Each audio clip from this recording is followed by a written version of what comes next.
ষাঁড় গরু রাখবো না, আর এবার সব গাভী করব। টোটালি সব গাভী, যেমন দেখেন একটা বাচ্চা, একটা বাচ্চা, তারপরে এর পরেও দুইটা বাচ্চা বিক্রি করেছি। তো এই জন্য বাচ্চাতে গাভীতেই বেশি আমার মনে হচ্ছে যেন ভালো ষাঁড়ের থেকে, কারণ ষাঁড় গরুতে খরচ বেশি। মানে গাভীতে আপনি লাভ মনে করছেন? গাভীতেই আমি লাভ মনে করছি আর কি। মানে এগুলো বিক্রি করে দিয়ে সব কি গাভী তুলবেন?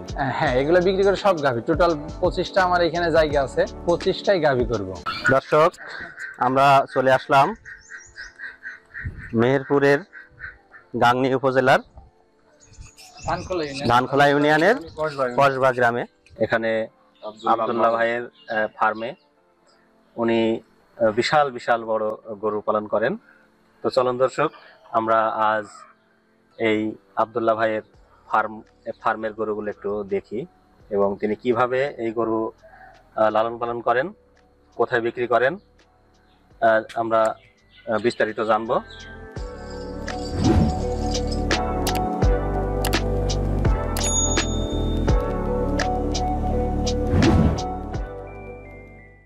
অল্প বয়সী কৃষিক্ষেত্রে পা রেখেছেন আব্দুল্লাহ ভাই। সেই সাহসিকতা আজ তাকে স্বপ্নের খামারের মালিক করে দিয়েছে। গোয়াল, ঘাসের জমি, গাছপালা সবকিছু তার স্বপ্নেরই অংশ।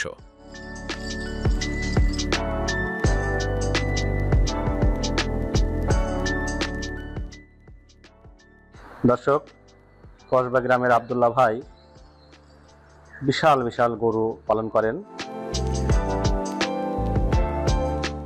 এই মুহূর্তে এখানে 5টি গরু আছে এবং বাদবাকি গরুগুলো সে বিক্রি করে দিয়েছেন এবং আবার নতুন করে উন্নত জাতের গরু সে তুলবেন।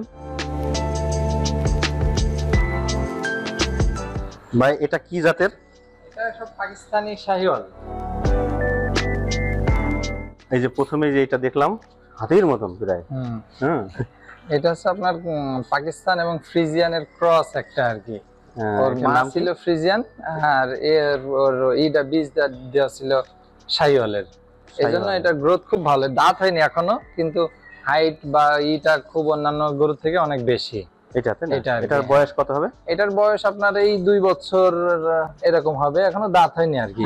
2 বছর বা 21 মাস 20 এরকম হবে। এটা কি আপনার এই এখানকারই বাছুর? না, এখানকার না, এটা আমার কেনা, আর ওইটাও আমার কেনা।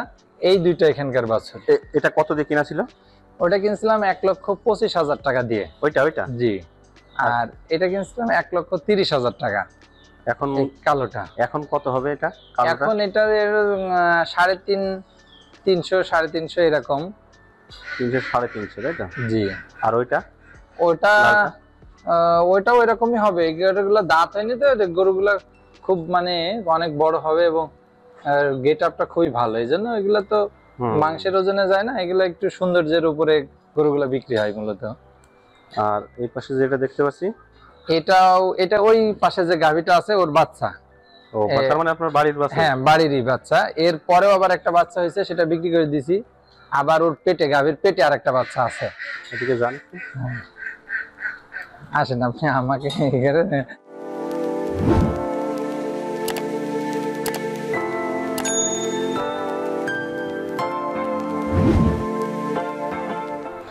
ওইটার বাছুর না? হ্যাঁ, ওইটার বাচ্চা। এইটা কি জাত? এটা ওই যে পাকিস্তান শাহিওয়াল গাভী, তাই তো? হ্যাঁ, ওটা গাভী। এটাও কি বাড়ির গরু? হ্যাঁ, এটাও বাড়ির বাচ্চা। এটার মা ছিল, ওর মাকে বিক্রি করে দিয়েছি। আচ্ছা আচ্ছা। আপনার এই গরুটার দাম কত হতে পারে? এইগুলো এখন 1,70,000-80 এরকম। 70-80। আর এটাও এরকমই হবে, 1,80,000 বা 2 লাখ এরকম আর কি। আপনি কতদিন ধরে গরু পালেন? আমি নতুন শুরু করছি, 2 বছর হলো। 2 বছর নতুন? হ্যাঁ। এখানে তো ওই পাশ খালি দেখতে পাচ্ছি। ওই পাশ খালি এখনো উঠাইনি। 12টা আমার মোটা, টোটালে 14টা গরু নিয়ে শুরু করছিলাম, বাকিগুলো বিক্রি করে দিয়ে আর 5টা আছে। আর ওই পাশে এখনো উঠাইনি, ওই পাশে এবার উঠাবো আর কি। শুরু করছি এবার। ষাঁড় গরু রাখবো না, আর এবার সব গাভী করব। টোটালি সব গাভী, যেমন দেখেন একটা বাচ্চা, একটা বাচ্চা, তারপরে এর পরেও 2টা বাচ্চা বিক্রি করেছি। তো এই জন্য বাচ্চাতে গাভীতেই বেশি আমার মনে হচ্ছে যেন ভালো ষাঁড়ের থেকে, কারণ ষাঁড় গরুতে খরচ বেশি। ও আচ্ছা আচ্ছা, মানে গাভীতে আপনি লাভ মনে করছেন? গাভীতেই আমি লাভ মনে করছি আর কি। মানে এগুলো বিক্রি করে দিয়ে সব কি গাভী তুলবেন? হ্যাঁ, এগুলো বিক্রি করে সব গাভী, টোটাল 25টা আমার এখানে জায়গা আছে, 25টাই গাভী করব। আব্দুল্লাহ ভাই জানালেন ষাঁড় পালন আর তার লাভজনক হচ্ছে না, তাই তিনি সব ষাঁড় বিক্রি করে গাভী পালন শুরু করবেন। গাভী পালন এখন লাভজনক, এটাই তার দৃঢ় বিশ্বাস। তার খামারে গাভী পালনের সব ব্যবস্থা একদম প্রস্তুত, কোনো সমস্যা নেই। ইতিমধ্যে খামারের এক কোণে দাঁড়িয়ে আছে একটি পাকিস্তানি শাহিওয়াল গাভী। তার প্রচুর দুধদানের ক্ষমতা আর শক্তিমান দেহ ভবিষ্যতের সফল গাভী পালনের ইঙ্গিত দিচ্ছে। পাশে একটি ষাঁড় দেখতে পাচ্ছেন, যা এই গাভীরই বাচ্চা। মনে হয় তারা দুজন যেন নতুন জীবন আর আশার প্রতীক।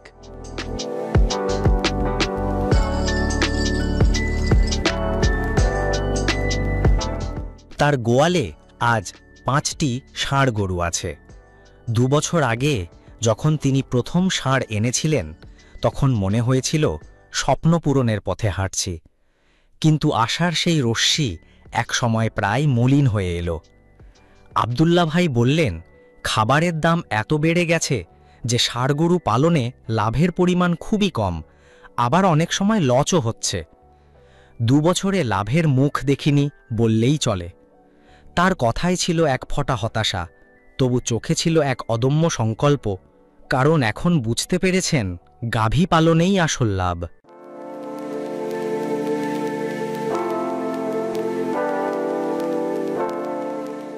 আব্দুল্লাহ ভাই সে বলছে যে এখন সে এই ষাঁড়গুলো বিক্রি করে দিয়ে গাভী গরু চাষের দিকে ঝুঁকবে, কারণ গাভী গরু পালনে লাভ বেশি মনে করছেন আব্দুল্লাহ ভাই। তো আমরা দেখতে পাচ্ছি আব্দুল্লাহ ভাইয়ের এখানে 25টা গরু রাখার ব্যবস্থা আছে।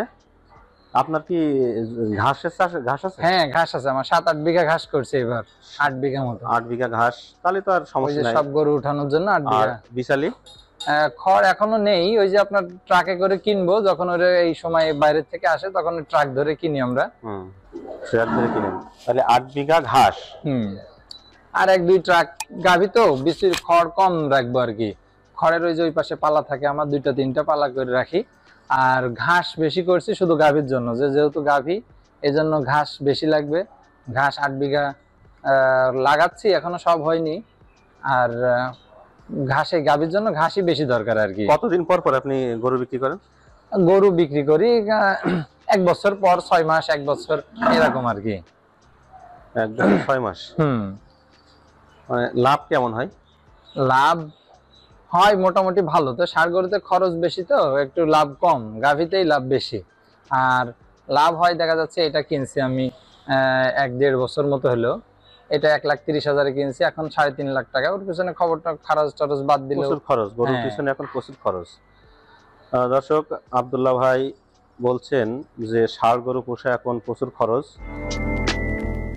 শুধু লাভ ক্ষতির হিসেব নয়, আব্দুল্লাহ ভাইয়ের স্বপ্নের ক্যানভাসে গরু পালনের এক অমলিন ছবি আঁকা হচ্ছে। 2 বছরের লাভ ক্ষতির অভিজ্ঞতা তিনি জীবনের শিক্ষা হিসেবে নিয়েছেন, যা তাকে করেছে আরও দৃঢ়। বিদায় নিতে গিয়ে দেখি আব্দুল্লাহ ভাইয়ের মুখে এক কোমল হাসি, যেন বলছিলেন, আমার পরিশ্রম কখনো বৃথা যায় না। তার সেই দৃঢ় আত্মবিশ্বাস আর বদলে যাওয়া খামারের দৃশ্য আমাকে অনুপ্রাণিত করে গেল। বোধ হল স্বপ্ন সত্যিই এখানে বাস করে।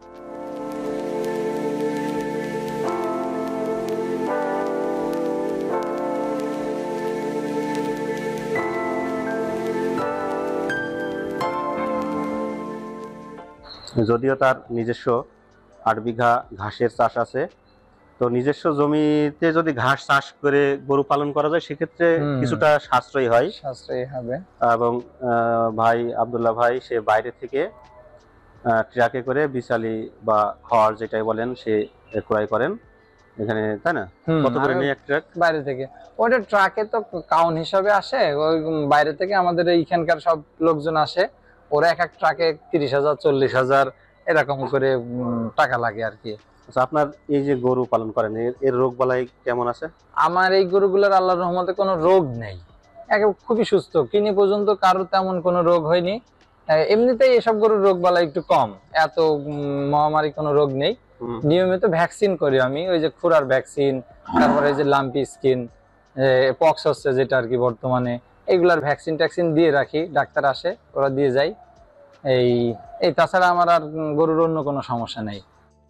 আব্দুল্লাহর গল্প আমাদের শেখাচ্ছে জীবনের অন্ধকার মুহূর্তগুলোর পরও আলোর নতুন সূর্যোদয় আসে।